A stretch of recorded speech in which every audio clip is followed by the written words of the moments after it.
Muy buenas tardes. Para la sesión de la permanente de hoy, en el apartado de iniciativas, el Grupo de Acción Nacional presentará una iniciativa con proyecto de decreto que modifica, reforma, adiciona diversas disposiciones de la Ley del Seguro Social, del ISSSTE, del Sistema de los Trabajadores al Servicio del Estado, del impuesto sobre la renta en materia de pensiones. Y también presentaría un punto de acuerdo por el que la Comisión Permanente exhorta a la Secretaría de la Función Pública a investigar, cancelar y reponer la adjudicación de la licitación para participar en la venta de bienes de acero correspondientes a las estructuras del nuevo Aeropuerto Internacional de la Ciudad de México, por considerar que existen actos de corrupción en dicho proceso de enajenación. Este tema, el del punto de acuerdo, lo va a presentar la senadora Xóchitl Gálvez. Quisiera, haciendo uso de la palabra y muy brevemente, referirme a la iniciativa que reforma, deroga y adiciona diversas disposiciones en materia de pensiones. En el Grupo Parlamentario de Acción Nacional hemos venido comentando que uno de los retos fundamentales de este país son las pensiones, el poder brindar a los trabajadores a lo largo de su vida laboral, que al término de esta ya en su vejez puedan contar con una pensión digna, que les dé tranquilidad, que les permita bienestar. El tema de las pensiones es muy importante. El sistema de ahorro para el retiro tiene 66.8 millones de cuentas. Y para la mayoría de los trabajadores, esto es pues su principal patrimonio. Al respecto, y tratándose y analizando el sistema de pensiones en México, se han pronunciado expertos, analistas, la OCDE, el CEPAL, y han coincidido en que las pensiones en México tienen deficiencias fundamentalmente por el insuficiente nivel de aportación o de ahorro a estos fondos, y que es necesario gradualmente corregir esta deficiencia.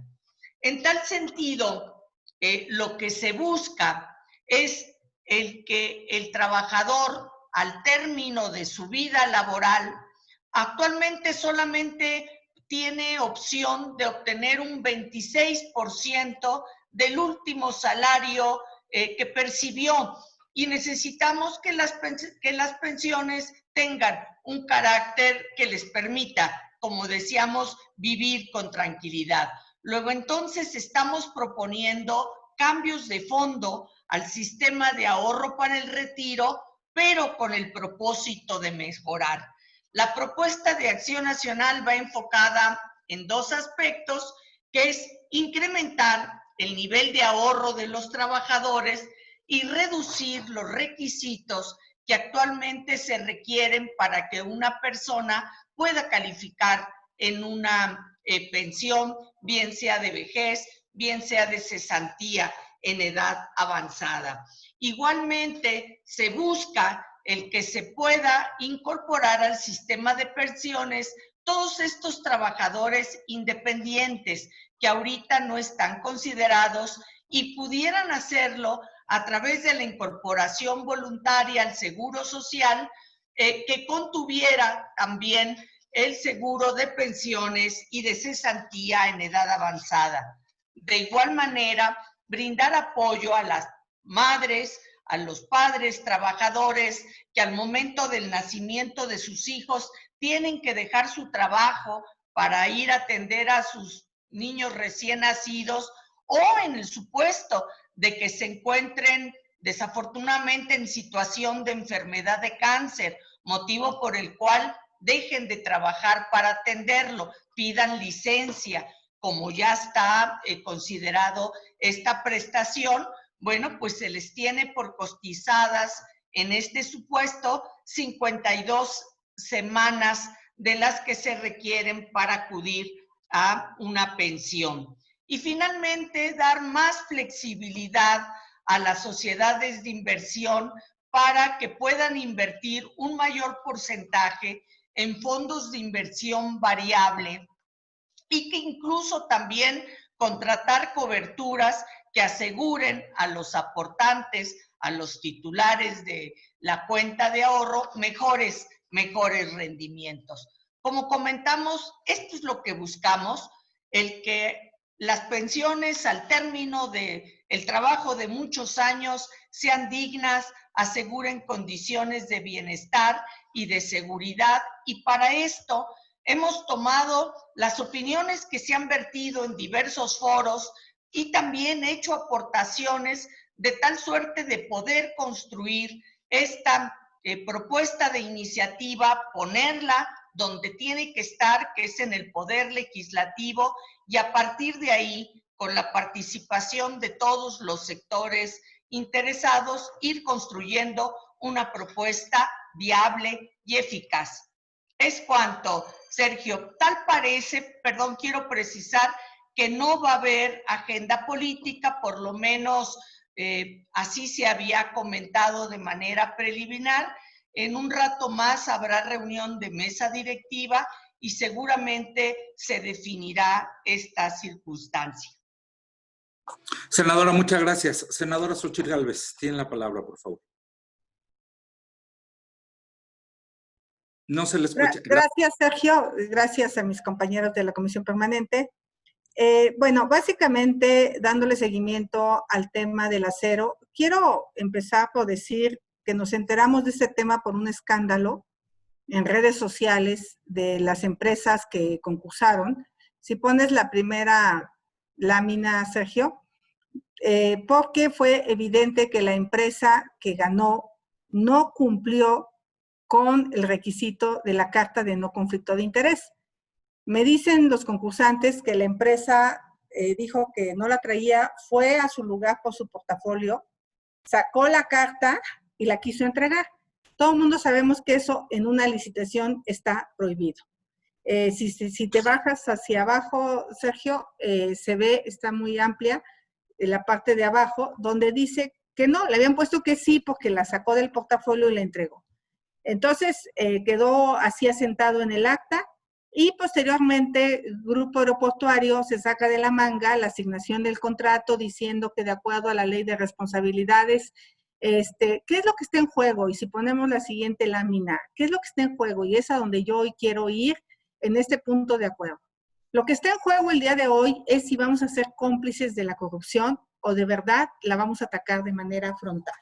El presidente de la República ha dicho frases como debemos desterrar la corrupción, que es el principal problema de México. Tenemos que acabar con la corrupción, arrancar de raíz la corrupción y que no sea bien visto el que se dedique a sacar provecho al amparo del poder público. Ha dicho, estoy convencido de que se trata de la peste, hablando en términos de epidemias, la peste más funesta que ha afectado a México.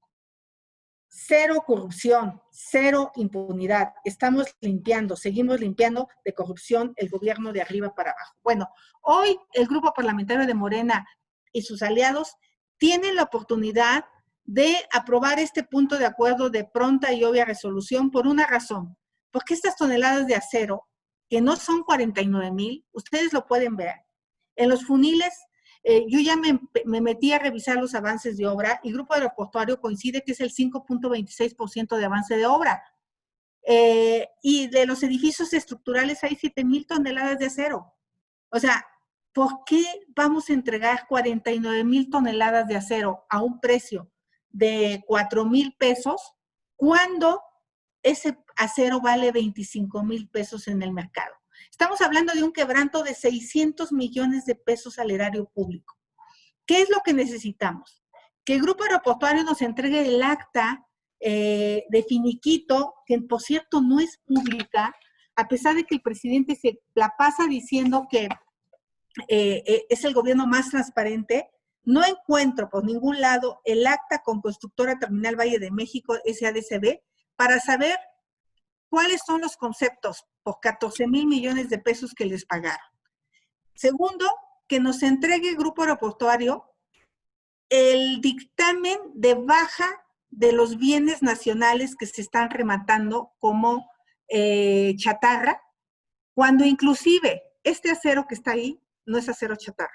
Quizá el de los foniles, que es tubular, puede ser que sí, porque van a tener que cortarlo, y ahí sí no queda más que irse a la chatarra, pero el acero del lado derecho, que son placas de acero, que son traves de acero muy costosas en el mercado. Quiero aclarar que este acero es de una dimensión de 6 pulgadas. Es un acero carísimo, costosísimo, que no se compró, de hecho, en México. La mayoría del acero es importado de Corea y de otros países del mundo. Entonces, lo que yo estoy planteando aquí es que hay 32,000 toneladas de acero en bodega, que curiosamente se estaría llevando esta empresa como chatarra, y lo que llama la atención es que el Grupo Gibler está trabajando en el nuevo aeropuerto de Santa Lucía.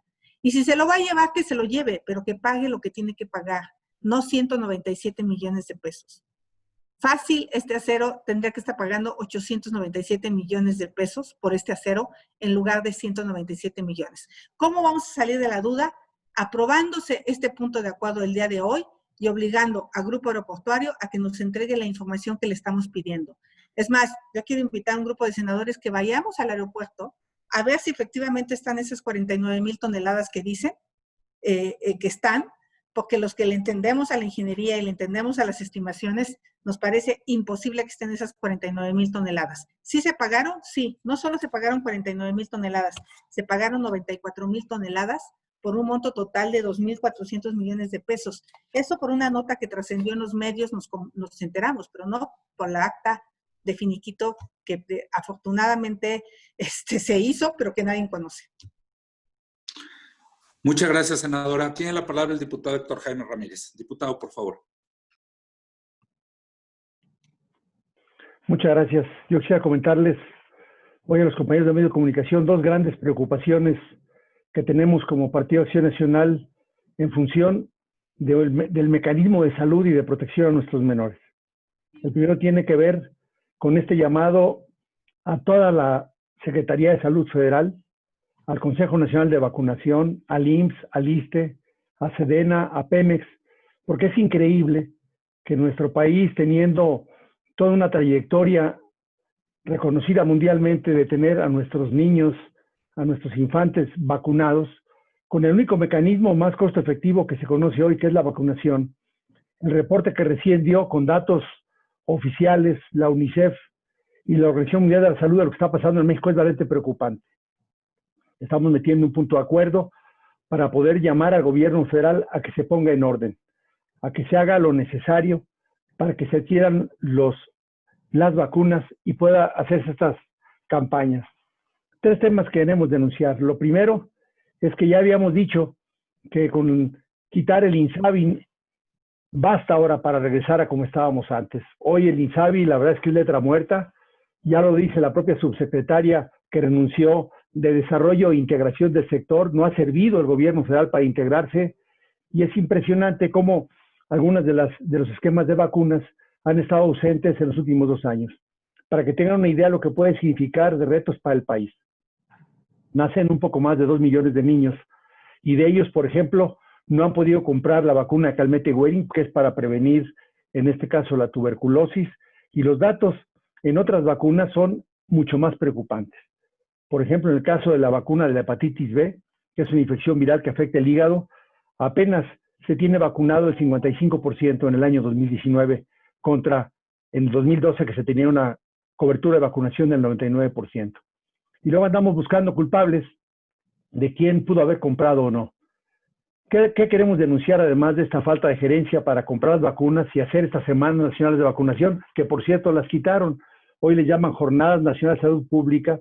Pues ni unas ni otras. Y lo que es un hecho es que ahorita voy a hacer el recuento de todos los fallos en las vacunas, pero el INSABI, la Secretaría de Salud Federal y las instituciones federales han sido incapaces de adquirir las vacunas y hacer campañas para proteger a todos nuestros niños recién nacidos y aquellos que necesitan un porcentaje de cobertura completa. ¿Qué hechos hay evidentes? Bueno, que el presupuesto para el 2020 fue inferior en 50 millones al del 19 y el del 19 fue inferior al del año 18. Todavía en el presupuesto ajustado le bajan casi 50 millones al programa de vacunación y de los cuales de los 40 y tantos millones apenas ejercidos, solamente 29 son de productos. Cuando uno analiza, por ejemplo, que la cobertura de la primera dosis contra sarampión, solamente el 73% de los niños están siendo vacunados. Y luego dicen que no hay brotes de sarampión, si no estamos cubriendo ni siquiera a los niños. Los infantes en la segunda dosis como sarampión, solamente fue el 73% en 2019, comparado contra el 99% Dice del que no 2018. quitemos. Ay. Aquí el tema, Xochitl, ¿no se escucha? Sí, está bien, diputado. Sí, se escucha. Adelante. En el caso, insisto, del sarampión, que ya ha habido brotes aquí en el Distrito Federal, pues ¿cómo no lo va a haber? Si solamente tenemos cobertura del 73% en 2019. También, en el caso de hemófilos influenza, hubo una baja de cobertura hasta el 73%. Entonces, en este invierno que va a llegar ahora en septiembre, va a decir el doctor Hugo López-Gatell que la culpa es de las mamás de los niños por no llevarlos a vacunar. Hay una insuficiencia de vacunas de todas. Si hablamos de la hepatitis viral, les comentaba hace un poco, 55% apenas han sido vacunados con respecto a un 99% que teníamos en el 2012. Si analizáramos además las compras hechas por vacunas, por todos ellos, nos vamos a dar cuenta que no han comprado las vacunas, que no han ejercido el dinero, que no han puesto la planeación adecuada.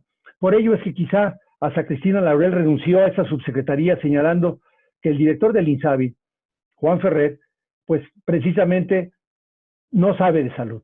Y ella, que era la responsable de hacer la integración y la preparación para estos planes, pues tampoco está funcionando. Dos subsecretarías, primero con alguien que es vocero y subsecretario, y que no ha podido definir si chifla o si come pinole, porque no se puede ser vocero y subsecretario a la vez. Es obvio que está dejando de hacer algo, y ese algo que es más importante es la atención a la subsecretaría que él preside, y esta baja tasa de vacunación es responsable directamente de su subsecretaría, del doctor Hugo López-Gatell. Ojalá que se ponga las manos y que renuncie a uno de los dos cargos, hombre, que si el presidente le tiene confianza, pues que lo dedique como vocero, pero que deje de ser subsecretario para que alguien se aboque a resolver estos cientos de miles de niños que hoy no están siendo vacunados en México y que al rato, como ha sido su costumbre, para culpar o a la población o a los gobernadores o a la gente que tiene diabetes o hipertensión por la gran mortalidad que llevamos en el caso de la pandemia, más de 41 millones, al rato le eche la culpa también a los recién nacidos. Entonces estamos exhortando al gobierno federal a que pueda poner las manos en un programa que es vigente, un programa que se necesita mucho en México y que no puede haber en un futuro próximo sarampión en niños que vayan a fallecer y que quiere echar la culpa a otra persona. El gobierno federal no está destinando el presupuesto necesario y el que destinó no lo está ejerciendo y las vacunas que compró no las está distribuyendo. Y es común para el ISSSTE, para el IMSS y para todo el sistema federalizado. El segundo tema que tiene que ver con esta misma denuncia es que denunciamos al secretario de Salud Federal, al doctor Alcocer, denunciamos al presidente de la República y denunciamos también al doctor Juan Ferrer, porque a pesar de que toda la lucha para poder cambiar el Seguro Popular por esta nueva institución, el INSABI, que se dio y se publicó desde noviembre, que entró con plena vigencia el 1 de enero, pues ya transcurrieron casi 7 meses y desde hace un mes debieron haber surgido las reglas de operación para coordinarse con los gobernadores, para distribuir las competencias, para que la población supiera cuáles eran los medicamentos e insumos que estaban cubiertos, para que la población supiera qué enfermedades estaban cubiertas y hoy no tenemos ninguna garantía.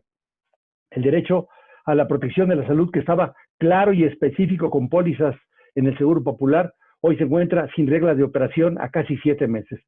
Eso es una grave falla, pero que además, si analizamos que no hay tampoco una brújula del sistema de salud, porque también desde el 12 de enero debió haberse publicado el Programa Sectorial de Salud, no hay Programa Sectorial de Salud, no hay Programa Nacional de Salud, no hay Programa Nacional de Vacunación, la cobertura esperada del 95% de los niños mexicanos por biológico tampoco existe y del 90% por cobertura. Esta falta de planeación del gobierno federal, esta falta de competencia nos está llevando a un sistema de salud muy delicado en momentos muy serios, con una pandemia del coronavirus que sigue a la alza y ya con un mes que se acerca, que es septiembre. Y si no hay vacuna para influenza, para los adultos mayores, si no hay vacuna de influenza para los niños, si no hay vacuna de neumococo para los adultos mayores, si la cobertura para proteger a nuestros niños contra el neumococo es menor del 80%, la cantidad de hogares enlutados mexicanos será mayúscula. No podemos permitirlo. En la Acción Nacional estaremos haciendo estas denuncias, que la población sepa, para que luego no digan que son las mamás de los niños, o que son las personas que no van a vacunarse, o que en septiembre, octubre, noviembre o diciembre también sigan ocultando las muertes por otro tipo de patologías como las neumonías atípicas que ocurrió en lo que va de esta pandemia. Es cuanto, Sergio. Muchas gracias, diputado. Tenemos una lista amplia de preguntas. Empezaremos algunas, me las encargaron a mí.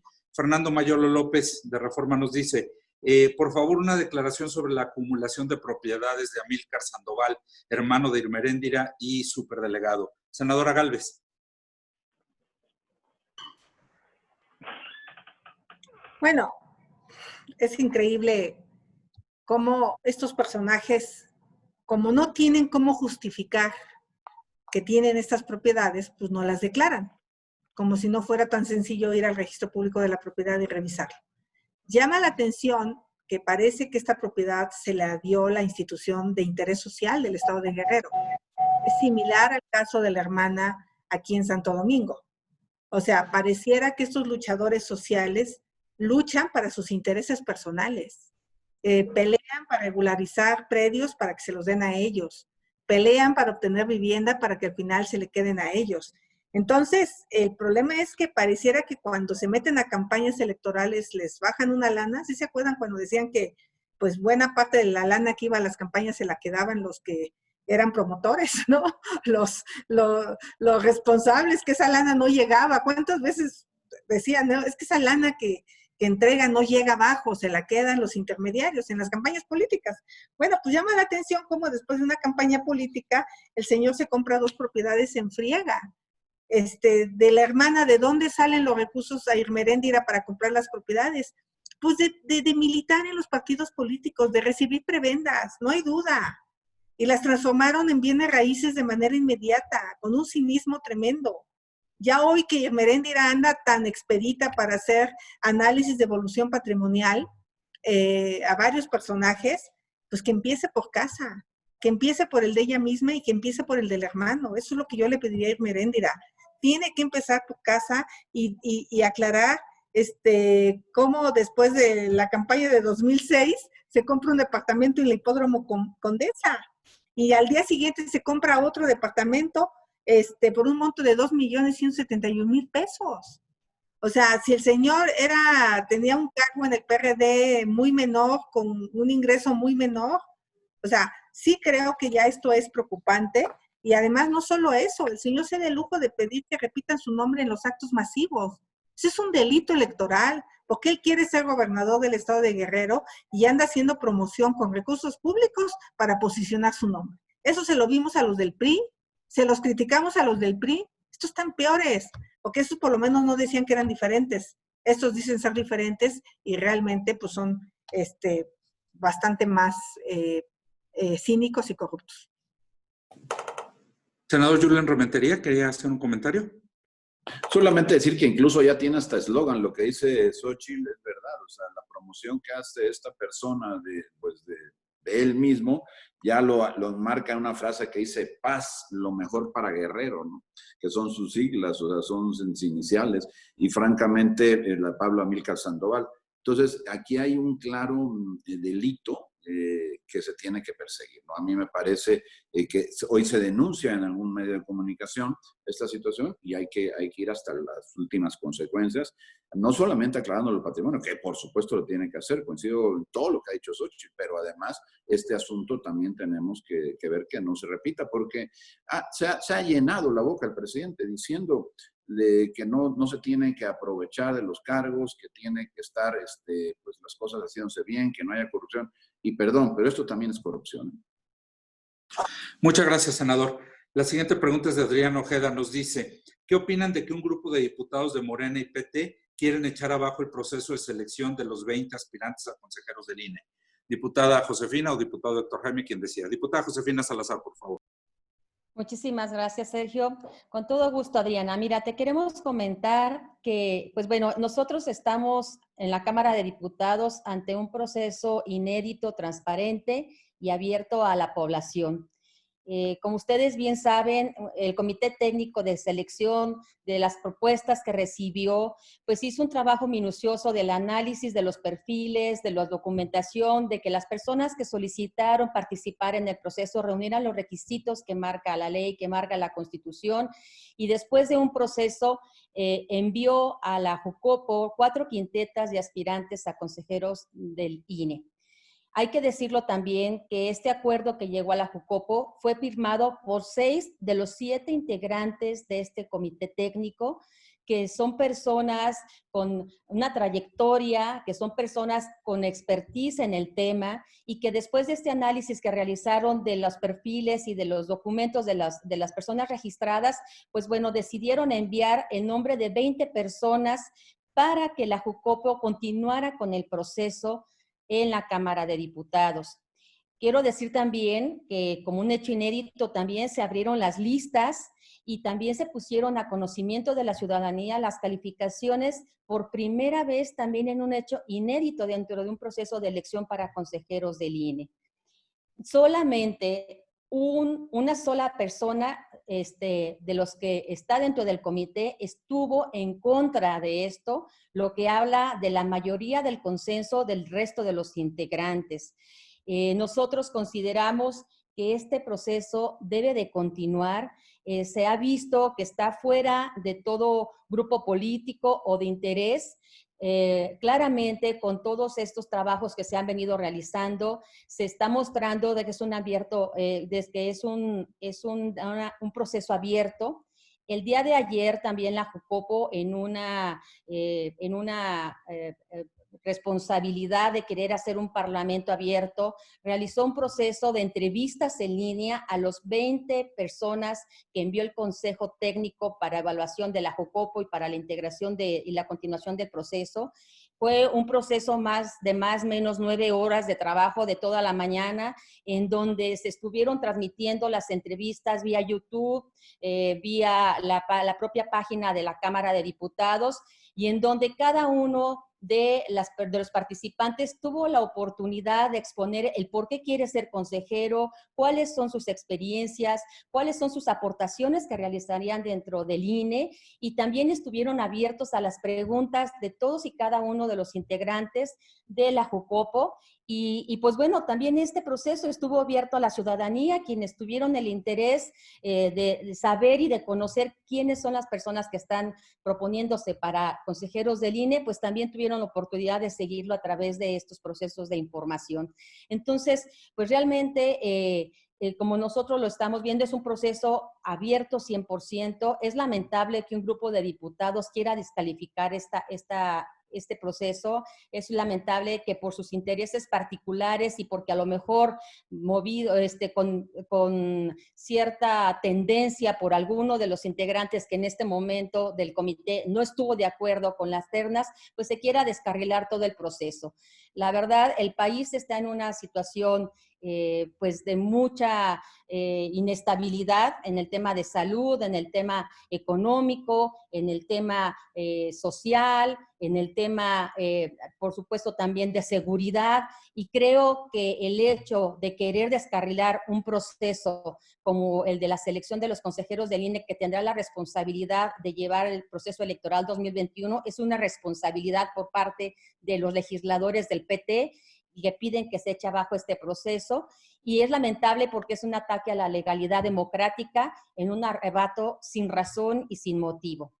El procedimiento fue apegado a derecho, realizado por personas que tienen capacidad probada y una trayectoria respetable, pero además las 20 personas seleccionadas merecen también un respeto porque han sido elegidas con todo merecimiento a través de un proceso imparcial, objetivo, transparente, y son representativos de una diversidad de la sociedad mexicana. Nosotros en Acción Nacional seguiremos defendiendo las instituciones democráticas, seguiremos en el abono del Estado de Derecho y en la construcción de los acuerdos políticos, que también cabe hacer la mención. Hoy las fuerzas mayoritarias también de la Cámara de Diputados han dado y manifestado la voluntad de continuar con el proceso como está acordado y reglamentado obligatoriamente, y con esto evitar el descarrilamiento y pues una designación que es tan importante para el país tenga que ser pues echada abajo por una persona, por la opinión de una sola postura, y que, bueno, se eche abajo todo el proceso que de manera responsable se ha seguido por parte de la Cámara de Diputados y por parte del Comité Técnico de Evaluación. Muchas gracias, diputada. Tienes la palabra Karina Aguilar. Karina, estás conectada, ¿verdad? Sí, hola, buenas tardes a todos. Preguntarles, existen existen varios fideicomisos que tienen todavía organismos autónomos, organismos reguladores. En el INE, por ejemplo, tiene un fideicomiso de casi 3,000 millones de pesos, no, de 2,000 millones de pesos, y que van dirigidos a temas de pasivo laboral y de infraestructura inmobiliaria. ¿Estos fideicomisos son los que podrían desaparecer o en aras de la austeridad? ¿O cómo van ustedes a estar analizando el tema de la desaparición de fideicomisos? Y por otro lado, si me pueden decir cómo va la integración de posibles denuncias penales en contra del subsecretario Hugo López-Gatell. Gracias. Senadora Murguía. No se le escucha, senadora. Le comentaré a Karina la información que tenemos. Inicialmente se había hablado de que la pretensión de Morena y su grupo era cancelar 44 fideicomisos, por lo menos tomar los recursos o los fondos que se encontraban en estos 44 fideicomisos. Sé que ha habido reunión con los grupos de oposición haciendo un ajuste específico a esta pretensión del grupo de Morena y excluyendo muchos de ellos por considerar que eran fundamentales y que debían de seguir operando. Me estoy refiriendo a los de Ciencia y Tecnología, Fonden, Fondo Metropolitano, Fondo para Deportistas de Alto Rendimiento, fideicomisos en materia de derechos humanos, de protección a periodistas, de Fidecine. Es decir, esos definitivamente hay una oposición completa de los grupos de oposición para que puedan ser liquidados. Sé que todavía están las reuniones de trabajo, no hay un dictamen firme, conciliado entre los diferentes grupos. Se habla de 5 fideicomisos que pudieran ser liquidados y que se reduciría sensiblemente la expectativa inicial del grupo de Morena. Uno en la industria eléctrica, el de exbraceros, uno en el tema de aduana, otro en SST con cruces ferroviarios y otro de Fondo Financiero Rural. Estamos hablando de la intención del grupo de Morena de tomar 16,000 millones de pesos, según esta última versión, que están en estos fondos. No se conoce en este momento cuál vaya a ser la condición en definitiva en diputados, porque, pues simple y sencillamente no hay acuerdos firmes. Y la siguiente pregunta, ¿cuál era? Lo de las denuncias en contra de Hugo López-Gatell. Quisiera comentar simplemente que el día de mañana el grupo de senadores de Acción Nacional dará una conferencia de prensa a cargo de la senadora Josefina Vázquez Mota, en donde se informará puntualmente de qué acciones se van a realizar en este tema y, bueno, ya le corresponderá a ella informar al respecto. Muchas gracias, senadora. La siguiente es de Víctor Mayén. Muchas gracias. Gracias. Víctor Mayén nos dice, si pueden dar su opinión sobre el decálogo de promesas de Andrés Manuel que juró cumplir para ayudar a las víctimas del COVID-19. Esa es la primera pregunta. Y la segunda, si pueden hacer un comentario sobre el anuncio de la Secretaría de Seguridad que reportó el homicidio doloso y el feminicidio a la alza. Si tiene la primera, senador Rementería, y la segunda, quien ustedes me digan. Sí, yo creo que este asunto del decálogo lo que muestra es la estrategia fallida de un gobierno en materia de sanitaria ante la emergencia que se vino precisamente por el mal manejo de una pandemia que sí ataca a todo el mundo, pero que aquí en México pues se agrava por la falta de experiencia y de una buena conducción en el tema de materia de políticas públicas, sobre todo en asuntos de sanidad. Y claro, los muertos han sido muchos más, lamentablemente, muy lamentablemente, que los que pudiéramos pensar que debiera de haber habido en México. Y yo creo que hoy los muertos, muchos de ellos, muchísimos de ellos, tienen su origen o precisamente la causa de su muerte en un manejo totalmente inadecuado de la pandemia. Si el gobierno hubiera hecho lo que debió hacer desde el principio, si hubiera apoyado como el PAN se lo exigió, con una ley de reactivación económica, con el ingreso básico universal, seguramente se podría haber evitado miles de muertos. Y estaríamos hablando de una cifra mucho menor de la que hoy hablamos. Y el presidente, ante esa realidad, lo que hace es, a través de este decálogo, tratar de generar empatía con los familiares de las personas que han fallecido. A mí me parece que lo hace tarde y lo hace mal, porque lo que se tenía que es tomar las decisiones desde hace mucho y tomarlas de manera general. Lo puede hacer todavía. Ojalá, en vez de andar pronunciando decálogos que se convierten solamente en una especie de escrito de buenas intenciones, lo que haga es realmente poner manos a la obra. Lo decía el diputado Héctor Jaime hace un momento. El subsecretario ni es subsecretario, ni es un buen vocero. En todo caso, yo creo que debía de prescindir de la gente que no le ayuda al presidente y buscar la manera de que, más que andar en pronunciamientos de decálogos, realmente solidarizarse con la población y que no estos 40,000 muertos que ya tenemos se conviertan de repente en 80, en 100, en 130 y tantos, como son las estimaciones, algunas ya incluso mayores a esa, y que al final de cuentas pues se le pase la factura a la pandemia, que por supuesto la pandemia tiene que ver, pero la pandemia ha sido más grave en México de lo que debió ser, y eso tiene un responsable, el gobierno federal actual. Muchas gracias. Por favor, diputado Héctor Jaime. Gracias, Sergio. Pues mira, a mí me parece que este juramento hecho por el presidente más bien va a lastimar a las familias de los mexicanos y además a las familias con COVID, porque no creo que hoy haya una persona que en su sano juicio, viendo, por ejemplo, el presupuesto que se disminuyó en casi 4 puntos del PIB, que se disminuyó casi en 600,000 millones de pesos directos para la salud, que no se han ejercido los 40,000 millones asignados al INSABI, pueda creer que hoy van a tener mejores equipos, mejor equipo de salud pública, cuando en realidad, como acabamos de señalar, en un tema tan básico como son las vacunas, no se está cubriendo. Que no venga a decir el presidente que va a evitar que se padezca de enfermedades producidas por el hambre y la pobreza, cuando vamos a tener más de 12 millones de personas en pobreza por esta crisis económica y esta crisis social que está diciendo.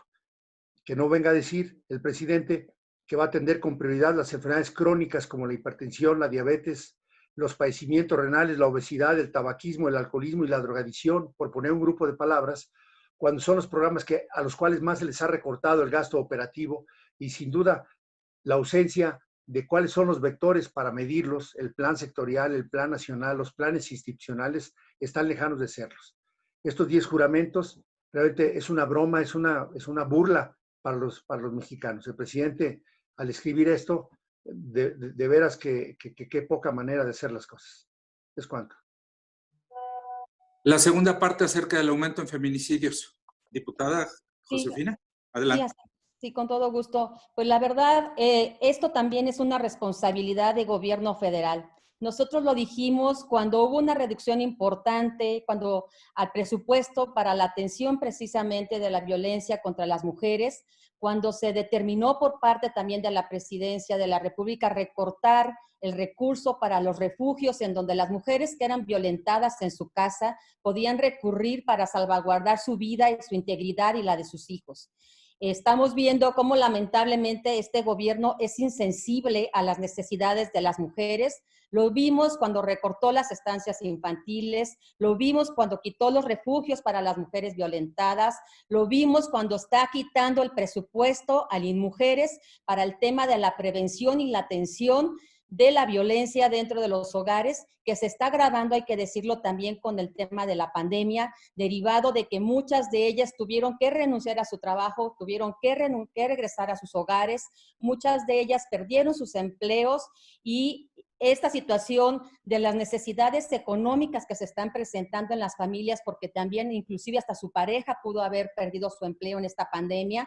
Eso agrava las condiciones de violencia doméstica y hoy estamos viendo cómo lamentablemente estos hechos se están repercutiendo en feminicidios y es lamentable que el gobierno insista en recortar presupuesto, en creer que estas acciones que se realizan desde el Instituto de las Mujeres no son necesarias, pedirles que recorten el 75% del presupuesto para destinarlo a obras tan tontas como lo que es el Tren Maya, la refinería de Dos Bocas, para esos, el tema del aeropuerto y dejar de largo la integridad y la vida de las mujeres, la verdad es una situación que no tiene nombre por parte del gobierno federal. Y más tomando en consideración que tenemos 19 estados en alertas de género, alertas que están decretadas, que no han sido atendidas y que requieren el esfuerzo tanto de gobierno federal, de los gobiernos estatales y por supuesto también de los municipios. Pero si el gobierno federal está mandando señales negativas de que estos temas no son prioritarios para ellos, pues obviamente todas las demás autoridades también están siendo omisas ante estas circunstancias y no se está haciendo una labor importante para salvaguardar el tema de las mujeres. Entonces, nosotros lo hemos exigido, lo exigimos desde que se veía la recorte al presupuesto para estos temas, lo exigimos cuando se da en la mesa en que se dio el debate para la eliminación o la reducción del 75% en el presupuesto cuando se discutió en la mesa en el INMujeres, se dio la lucha también y lamentamos también, quiero decirlo, que muchas mujeres que anteriormente eran unas guerreras férreas del tema de la defensa de los derechos de las mujeres, hoy estén calladas. Y hablamos de compañeras de Morena, y hablamos de compañeras que ahora están como dirigentes en el Instituto de la Mujer y que están siendo sumisas ante una imposición del gobierno federal, una imposición del presidente de la República a una reducción que saben ellas perfectamente que va a dañar el trabajo que se está realizando o que se puede realizar desde la institución y que esto representa la salud, la integridad y las vidas de las mujeres en México. Muchas gracias, diputada. Senadora Gálvez.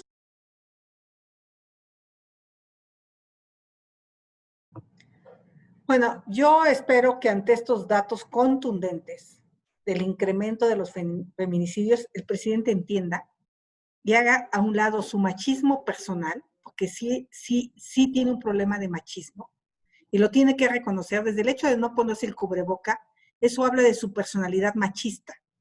¿Cómo? O sea, entonces esa personalidad machista la ha llevado a hacer políticas públicas erróneas, a decir él que basta, que cuenten hasta 10 en su casa para que dejen de sufrir violencia. O sea, llegó el momento de verdad de poner un hasta aquí. La pandemia agravó la situación. Y las mujeres que están de Morena y que están en el INMujeres, que dijo mi compañera Josefina, yo sé que le tienen un poco de miedo a un jefe machista, pero ellas han podido vencer mucho más cosas en su vida para llegar aquí y es el momento de que se unan para poner un hasta aquí a la reducción presupuestal. Cuentan con nosotras, cuentan con el bloque, al menos con las panistas, para dar una pelea en el presupuesto siguiente y recuperar. Lo que está pasando con las casas de la mujer indígena es gravísimo.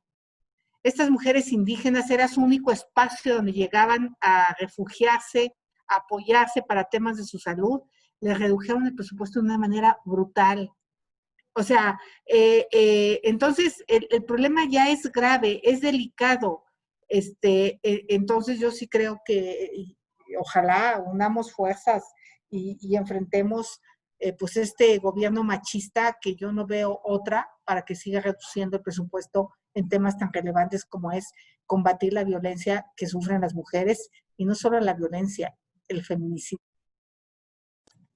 Muchas gracias. Nos quedan todavía 3 preguntas. Israel Aldave nos dice, ¿por qué el PAN votará a favor del periodo extraordinario el próximo si en este no se discutirá la propuesta del IBU? ¿Qué le dicen a los mexicanos que tenían una esperanza en la iniciativa del PAN para sortear la crisis? Senadora Murguía, por favor. A Israel comentarle que precisamente acabamos de tener reunión del grupo parlamentario en el Senado y que en esta reunión, pues el consenso del grupo, como ustedes saben, quienes participamos en la permanente, no solo llevamos nuestra opinión, sino también la del propio grupo. Se acordó votar en contra del periodo extraordinario, tanto en diputados como en senadores, y la razón fundamental es precisamente la que Israel comenta. Hemos estado pidiendo reiteradamente, posicionando en la permanente la necesidad de que se determine un ingreso básico universal para todos aquellos trabajadores que han perdido sus ingresos, para las familias que no tienen fuente de recursos. Consideramos que eso es lo urgente y que un periodo extraordinario es precisamente para abordar los temas urgentes para el país. No vemos condiciones de ir a un periodo extraordinario para atender otros temas que pueden ser importantes, pero que no estamos resolviendo las necesidades de millones de mexicanos, de mexicanas y de familia. En suma, nuestro voto va a ser en contra porque no se incluye el tema del impuesto básico universal. Muchas gracias, senadora. Tiene la palabra Jesús Pérez Gaona. Jesús, estás conectado, ¿verdad? Aquí estoy. Buenas tardes. Adelante, por favor. Gracias. Visto que la diputada Josefina Salazar respondió parte de mi pregunta original, me gustaría insistir en otro punto para que quede en el registro. Se habló de un intento de descarrilar el proceso por la oposición de una persona en el Consejo. Sin embargo, ¿qué opinión les merece que una aspirante sea prima hermana de un célebre consejero crítico de la actual administración, otro aspirante sea un exmiembro del órgano estatal más cuestionado del país, como lo es el del Estado de México y relacionado con la cúpula del PRI, e incluso una más sea una conocida exasesora del gabinete presidencial de Felipe Calderón, por hablar de 3 de los 20 casos? Y por otro lado, a propósito de que la senadora Xóchitl Gálvez expuso los presuntos casos de corrupción del caso del Grupo Acerero en las obras de Santa Lucía, ¿cómo reciben la noticia de la posible renuncia del secretario Javier Jiménez Espriu? Muchísimas gracias. Diputada Salazar y después la senadora Gálvez. Diputada, por favor. Claro que sí, muchísimas gracias. A ver, lo vuelvo a reiterar. Esta quinteta fue enviada por 6 de los integrantes del comité técnico, o sea, de 6 de los 7 integrantes del comité técnico. Ellos vieron la idoneidad, que cumplen con los requisitos y que las personas están capacitadas para ocupar el cargo del INE. Y como lo comento nuevamente, dentro de las fracciones parlamentarias de la Cámara de Diputados, la manifestación que ha hecho tanto el diputado Mario Delgado como el resto de los diputados de MC, del PRI, del PAN, del PRD, todos, excepto los del PT, han estado en la mejor disposición y han manifestado que para ellos el proceso debe de continuar. Yo creo que esto habla precisamente del trabajo que se está haciendo plural, del trabajo de consensos y de que este proceso no está sesgado, sino más que nada lo que se pretende es buscar los mejores perfiles para el fortalecimiento de la institución que tendrá en sus manos el mayor proceso electoral en el país. El año que entra vienen 15 gubernaturas, son las que va a tener la responsabilidad el INE de llevar a cabo el proceso, el tema de los ayuntamientos, de los congresos locales, de la renovación de la Cámara de Diputados, y el hecho de que siga el proceso acompañado por la mayoría de las fracciones parlamentarias dentro de la Cámara de Diputados, que creo que habla del proceso que ha sido transparente, apegado a ley, y que ha sido inédito en este proceso de selección de consejeros del INE. Muchas gracias, diputada. Senadora Gálvez, por favor. No se le escucha, senadora. Es que voy a abrir mi micrófono, perdón. Bueno, primero, yo sí quisiera que juzgáramos a las personas por ellas.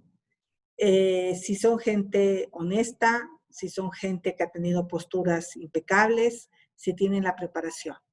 O sea, a mí no me dice nada si alguien trabajó en un gobierno u otro, porque la gente tiene que ganarse la vida, ¿no? O sea, tiene que trabajar para ganarse la vida. Está difícil. Me preocupa más alguien que no haya trabajado nunca y entonces no tenga pasado, porque pues entonces pues no sabríamos de dónde vienen y quién es.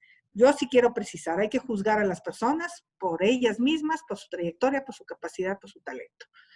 Y yendo al tema del aeropuerto, bueno, pues se ve que el presidente pues, no sabía dónde estaba su preso favorito, que es Lozoya, ¿no?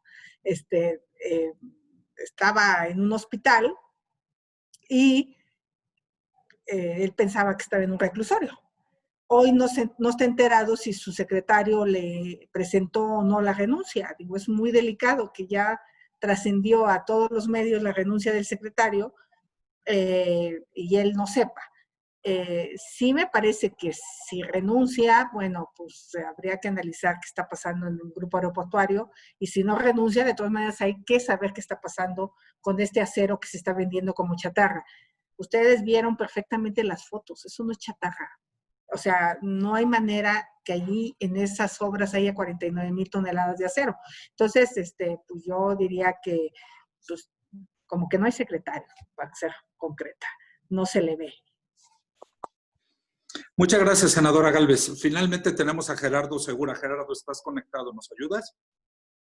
Sí, buenas tardes. Muy brevemente, en relación al caso de Emilio Lozoya, pues dice el presidente que ya ha hecho algunas declaraciones, sus primeras declaraciones, pero pues no hay mucha claridad al respecto de lo que pasa en torno a este caso. ¿No piensan ustedes que debería haber más claridad conforme a la ley de qué es lo que está pasando en el proceso de Emilio Lozoya? Y la otra cuestión es en relación a López-Gatell, que dejó hoy plantados a los gobernadores de Acción Nacional, donde se iban a tomar lineamientos para el combate a la pandemia. Pues esto no reafirma una vez más que el señor no cuenta con la responsabilidad y la capacidad para estar al frente de de este problema del manejo de la pandemia. Es otra situación más para exigir su renuncia, porque pues se dicen que es todavía tiempo de corregir las cosas, pero pues se podría empezar con quitar a este señor que no da muestras de capacidad y de responsabilidad para estar al frente del manejo de la pandemia. Muchas gracias. ¿Quién nos ayuda con lo de Lozoya? Senadora Gálvez, por favor. Primero, a mí me preocupa que a Lozoya se le detuvo por un tema muy claro de Odebrecht, que tenía que ver con desvío de recursos públicos o sobornos, no eran recursos públicos en ese momento. Y hoy se habla de todo menos de eso. O sea, ¿en qué momento pasamos de un caso que tenía que ver con sobornos a la reforma energética? Pues pareciera que el presidente nos quiere llevar a donde él se siente cómodo, que es atacar a los que hayan aprobado la reforma energética. Entonces, no nos perdamos de foco. Cualquier beneficio que vaya a tener por la ley tendrá que revisarse efectivamente esa información que le aporte al gobierno elementos como para quitarle los delitos. porque a mí lo que me preocupa es que haga un salpicadero de que diga fulano, mengano, tal, son corruptos, y el señor se vaya a su casa de Ixtapa, a Zihuatanejo, a descansar, se quede con su residencia que se compró con los sobornos, todo indica, al menos el personaje de Odebrecht que declaró, dijo que había sobornado a Emilio Lozoya. Y ahora resulta que vi una declaración del presidente que hay que cuidar a Emilio Lozoya porque corre peligro su vida. Es un delincuente. No perdamos el foco de la situación. O sea, el señor recibió sobornos y fue confirmado por un tribunal en Estados Unidos y el compromiso fue que se investigaran todos sus sobornos en todos los países de América Latina. Por eso México tuvo que abrir esta investigación, por la información que se obtuvo de fuera. Entonces, a mí me parece que nos están queriendo desviar del foco de la atención, que es el caso Odebrecht, los sobornos que recibió a los que aprobaron la reforma energética, porque Emilio Lozoya va a hablar. Entonces, yo quisiera decir bajo qué situación está hablando, y está un juez al tanto, cualquiera puede ir a visitar a Emilio Lozoya, o sea, está en una suite, o sea, creo que falta mucho por saber, y sí me parece muy sospechoso que no haya ido a un reclusorio como debió haber sido cuando llegó. Senadora Murguía, pedía la palabra, por favor. Sí, muchas gracias. Bueno, desde que se comentó la extradición o la posible, cuando era solamente una propuesta de extradición de Emilio Lozoya, surgieron una serie de comentarios en medios de qué iba a declarar, a quiénes se iba a involucrar, etcétera. Y esto ha generado una enorme expectativa en algunos medios de comunicación respecto de lo que va a decir o lo que no va a decir. Y es algo que preocupa porque el señor viene como parte de un proceso judicial y en estas condiciones, bueno, pues sus declaraciones, aún como testigo protegido, acogido a este principio de oportunidad, se llevan a cabo dentro de un expediente, dentro de un proceso, y se pone en riesgo el debido proceso si respecto de lo que dice, pues hay un circo mediático señalando e involucrando a posibles vinculados en la distribución o no de esos recursos. A mí me parece que en el caso del gobierno federal, poco le importa combatir la corrupción, poco le importa hacer justicia. Lo que quiere fundamentalmente es montar un enorme proceso mediático en donde haya denostación, descalificación, actores políticos reales o supuestos, y me supongo que precisamente vinculados con la oposición, aunque con esto se le caiga el debido proceso, no le importa que el asunto o que el proceso pueda caérseles por violaciones al debido proceso. Lo que quieren es montar, de ser posible, un circo mediático y denostar, descalificar a la oposición bajo un principio muy básico. Difama, al fin y al cabo algo queda. No importa que no se les pueda probar, no importa que se viole el debido proceso, no importa que no se les pueda seguir proceso. Simple y sencillamente es un propósito de descalificar, denostar y acabar con la honra de quien les resulte conveniente. Muchas gracias, senadora. Diputado Héctor Jaime, diputado y doctor Héctor Jaime Ramírez Barba, ¿nos ayuda con la de Gatell? ¿No? No. Ok, ¿alguien nos ayuda con la segunda pregunta, la de Gatell? Gerardo, ¿nos ayudas? ¿Repites, por favor, la segunda pregunta, la del doctor Gatell? Sí, con todo gusto. Es en relación a que dejó plantados a los gobernadores del PAN para determinar lineamientos conjuntos con los gobernadores panistas en contra de la pandemia. Y de esta manera, pues una vez más, López-Gatell da muestras de que no está capacitado ni cuenta con la responsabilidad para estar al frente del control o el manejo de la crisis por la pandemia. Esto es un desprecio más a los gobernadores que tenían toda la intención de mejorar la situación, pero este señor pues nuevamente da muestras de su irresponsabilidad. una opinión al respecto. Muchas Gracias, gracias. Jerry. Diputado Héctor Jaime Ramírez Barba. Sí, o sea, sí sabemos que se canceló la reunión, no sabemos los motivos, quizás ya veremos alguna declaración de los gobernadores, pero lo que es muy obvio, lo que anoche dijo el doctor López-Gatell, de que no hay diferendos, sin duda que los existen y muchos. Y voy a dar algunos ejemplos de estos diferendos. Imaginen ustedes cuando un subsecretario se le ha pasado diciendo que científicamente hay que probar las cosas, el que esté cambiando los criterios. Esta sería la tercera vez que cambia el criterio del semáforo de manera arbitraria.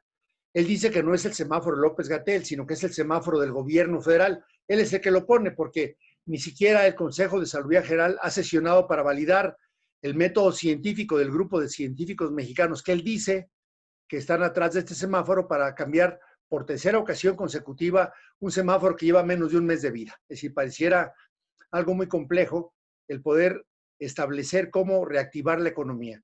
Y obviamente en un fenómeno en el cual, de manera adicional, sin un peso extra, ningún gobierno de los estados ha recibido un peso extra para el manejo de la pandemia, ni por el INSABI ni por el gobierno federal. Y sin un peso extra, a echar la culpa, pues, insisto, a la responsabilidad sanitaria de los gobernadores, de su secretario de salud o de los ayuntamientos, como lo he hecho a la fecha. De forma tal que sin dinero, aventándole la bolita a los alcaldes, aventándole la bolita a los gobernadores y las gobernadoras, bueno, pues cambie el semáforo para que, como si fuera un sorteo de rifas o de lotería, un día aparezcas en rojo, otro en naranja, y si no le parece, pues la próxima semana lo vuelve a adecuar, sin haber hecho los consensos necesarios, aunque fueran técnicos, con los técnicos que hoy tienen esa responsabilidad en los estados. Como dijo don Julián, algo que está siendo muy claro es que la tendencia de hogares enlutados en México va a crecer mucho más en un futuro próximo porque no hay una pizca de planeación, no hay una pizca de capacidad operativa y no hay una pizca de coordinación, ni siquiera entre las instituciones federales, mucho menos con las instituciones estatales y mucho menos aquellas que no dependen de este monstruo inerte que es el INSABI y un titular que es arqueólogo.